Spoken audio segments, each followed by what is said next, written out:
اعوذ باللہ من الشیطان اللعین الرجیم بسم اللہ الرحمن الرحیم السلام علیکم ورحمۃ اللہ وبرکاتہ۔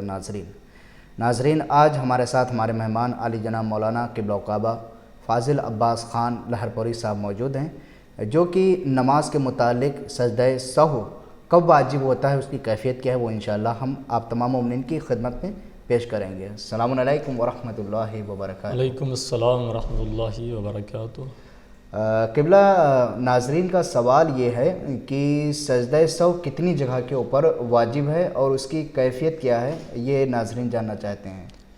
اعوذ باللہ من الشیطان الرجیم، بسم اللہ الرحمن الرحیم، وبہ نستعین، وصلی اللہ علی محمد وآلہ الطیبین الطاہرین، اللہم صلی علی محمد وآل محمد وعجل فرجہم۔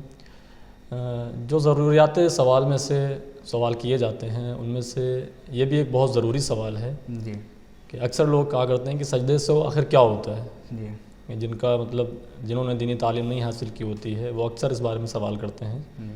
تو میں بیان کرتا چلوں، آیت اللہ العظمیٰ سید علی السیستانی حفظہ اللہ کے نزدیک سجدہ سہو 5 مقامات پر واجب ہو جاتا ہے۔ انسان کو چاہیے کہ اگر ان موارد سے گزرتا ہے، ان مقامات سے گزرتا ہے، تو اسے چاہیے کہ وہ سجدہ سہو کو انجام دے۔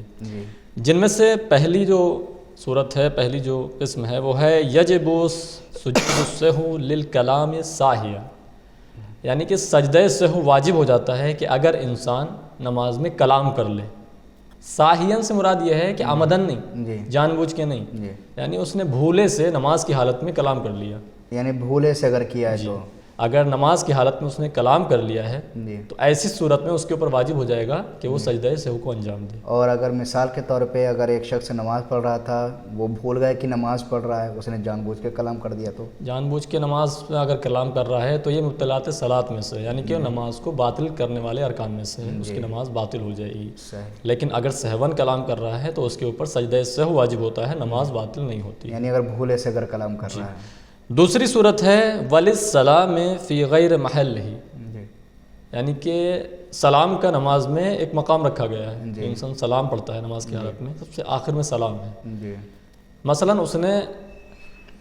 اسے سلام پڑھنا تھا دوسری رکعت میں، لیکن اس نے تیسری رکعت میں سلام پڑھ لیا، یعنی کہ غیر محل اس نے سلام پڑھ لیا، تو ایسی صورت میں بھی اس کی نماز باطل نہیں ہوتی ہے، بلکہ اس کے اوپر سجدہ سہو واجب ہو جاتا ہے۔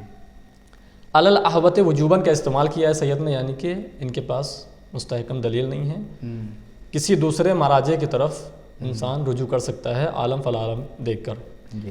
تیسری صورت بیان کرتے ہیں وَلِلشَّكِّ بَيْنَ الْأَرْبَعِ وَالْخَمْسَةِ، نماز میں کچھ شکوک بیان کیے گئے ہیں جنہیں شکیات نماز کے بارے میں کہا جاتا ہے، یعنی اگر انسان شک کرتا ہے چوتھی اور پانچویں میں، یعنی جیسے کہ ظہر کی نماز ہے، عصر کی نماز ہے، عشاء کی نماز ہے، انسان چوتھی رکعت میں تھا، اب اسے شک ہو رہا ہے کہ وہ چوتھی رکعت میں ہے یا پانچویں رکعت میں ہے، تو ایسی صورت میں بھی اس کی نماز باطل نہیں ہوتی ہے، بلکہ اس کے اوپر سجدہ سہو واجب ہو جاتا ہے، سجدہ سہو واجب ہو جائے گا کہ وہ نماز کو تمام کر کے سجدہ سہو کو انجام دے۔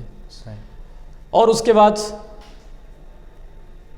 چوتھی صورت بیان کرتے ہیں قبلہ وَلِنِسْيَانِ التَّشَهُّدِ، یعنی کہ انسان تشہد بھول جائے، اگر تشہد بھول گیا تو نماز پڑھ رہا ہے، اس نے نماز کو تمام کرنا تھا، اس نے تشہد کو نہیں پڑھا، سیدھے سلام پڑھ دیا، اور اسے بعد میں یاد آیا کہ بھائی میں تو نماز کی حالت میں تشہد بھول گیا، تو ایسی صورت میں بھی اس کی نماز باطل نہیں ہوتی ہے، بلکہ اس کے اوپر سجدہ سہو واجب ہو جاتا ہے۔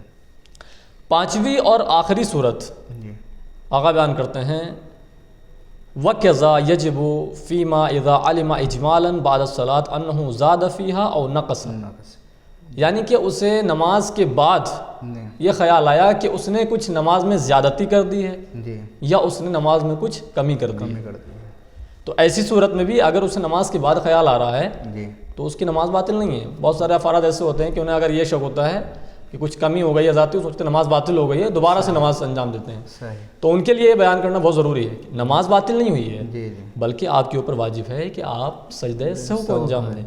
اگر سجدہ سہو کو آپ انجام دے دیتے ہیں تو اس کے بعد آپ کی نماز صحیح ہے۔ اچھا، یعنی یہ 5 موارد ایسے تھے کہ اگر کوئی انسان ان 5 میں سے کوئی اگر ایک ایسا کرتا ہے تو اس کے بعد سجدہ سہو جو ہے موارد جو میں نے ابھی ذکر کیے ہیں ان پانچوں موارد میں نماز باطل نہیں ہوتی ہے جی، بلکہ اس انسان کے اوپر سجدہ سہو واجب ہو جاتا سجدہ ہے. سہو واجب ہو جاتا ہے. یہ تو سجدہ سہو یعنی یہ ہو گیا کہ ان 5 جگہ پہ سجدہ سہو ہوگا کہ اگر کوئی انسان کلام کر لے یا تشہد وغیرہ وغیرہ جو ابھی آپ نے بیان کیے ہیں. لیکن میرا سوال یہ ہے کہ سجدہ سہو کا طریقہ کیا ہے؟ جی بہت اچھا سوال ہے. اکثر لوگ یہ بھی سوال کرتے ہیں کہ آقا ہم نے سجدہ سہو کے بارے میں سنا ہے جی لیکن ہمیں کیفیت نہیں پتہ ہے جی کہ سجدہ سہو کیا کیسے جاتا ہے, سجدہ سہو کیسے بجا لائیں. تو اس کے بارے میں بھی آقا نے نیچے بیان کیا ہے کہ سجدہ سہو 2 سجدے ہوتے ہیں. جی جیسے انسان جیسے نماز میں سجدہ انجام دیتا ہے صحیح. بس اس کا ذکر دوسرا ہوتا ہے جس میں نیت ضروری ہوتی ہے جی کہ انسان سجدہ سہو کی نیت کرے, جی اور تکبیر اس میں واجب نہیں ہے. تکبیر نہیں ہے. تکبیر اس میں واجب نہیں ہے, بس انسان نیت کرے جی اور اس کے بعد اپنی پیشانی کو کسی ایسی چیز کے اوپر رکھے کہ جس کے اوپر سجدہ کرنا صحیح ہے. صحیح. یعنی کہ ایسی چیز نہ ہو کہ جس کے اوپر سجدہ صحیح نہیں ہوتا ہے. یعنی جو نماز جب پڑھتے ہیں تو جس پہ سجدہ وغیرہ جی کیا ایسی چیز کے اوپر اپنے پیشانی کو رکھے اور اپنے جو مواضع سجدہ ہیں جی یعنی کہ ساتوں جو اعضاء ہیں. 7 اعضائے سجدہ جو ہیں ان کو زمین کے اوپر رکھے, اور اس کے بعد ایک مخصوص ذکر ہے جی جو بیان کیا گیا ہے جی کہ سجدہ سہو میں آپ کو یہ ذکر کرنا ہے. جی وہ ذکر یہ ہے بسم اللہ و باللہ السلام علیک ایھا النبی و رحمۃ اللہ وبرکاتہ. یہ ذکر سجدہ سہو ہے. اس ذکر کو انجام دے پہلے سجدے میں اور دوسرے سجدے میں, اور اس کے بعد اسی طریقے سے تشہد پڑھے اور سلام پڑھے اور سجدہ تمام کر دے. یہ یعنی آسان طریقہ ہے. یہ آسان طریقہ ہے سجدہ سہو بجا لانے کا. آغا صاحب بہت آپ کا شکریہ. اللہ آپ کے علم میں اضافہ عطا فرمائے اور زیادہ سے زیادہ مومنین کی خدمت کرنے کی توفیق عطا فرمائے. تو ناظرین آپ نے جانا کہ سجدہ سہو جو ہے کب واجب ہو جاتا ہے, سجدہ سہو کا طریقہ کیا ہے, اور آپ تمام مومنین سے گزارش ہے کہ اس ویڈیو کو دوسرے مومنین کو بھی ضرور شیئر کریں, اور اگر اپنا کوئی سوال کرنا چاہتے ہیں تو کمنٹ باکس کے ذریعے سے اپنا سوال کر سکتے ہیں. جزاکم اللہ خیر الجزاء. التماس دعا مومنین.